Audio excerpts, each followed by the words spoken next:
Mercredi soir, 23 h, à Brossard, les policiers sont appelés à se rendre dans ce parc parce que des coups de feu venaient d'être entendus. Peu de temps après, la victime, gravement blessée, s'est rendue dans un hôpital de la Rive-Sud, mais ses blessures étaient trop sérieuses et les médecins n'ont pas été en mesure de le sauver. On connaît son identité. Il s'agit de Cédric Bélizaire, 27 ans.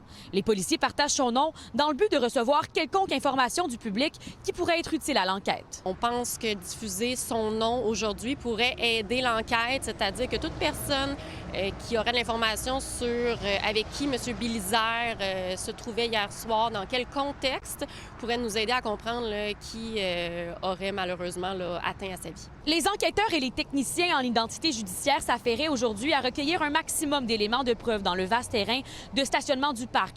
Une voiture possiblement liée à l'affaire a aussi été identifiée. Pour le moment, aucun suspect a été arrêté, mais les autorités ont confirmé que plusieurs personnes étaient rassemblées dans le parc au moment des événements et que certaines d'entre elles sont rencontrées par les policiers. C'est un parc fréquenté normalement par des adeptes de vélo, d'activité physique.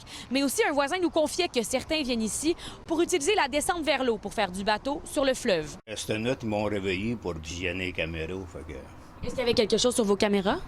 Ben, ils ont vu le bateau passer, le gros bateau. Là. Un conflit entre des hommes sur un bateau, peut-être, vous pensez? Cédric Bélizaire était bien connu des milieux policiers. Il avait défrayé les manchettes en 2023 alors qu'il subissait son procès pour avoir recruté une adolescente montréalaise de 17 ans.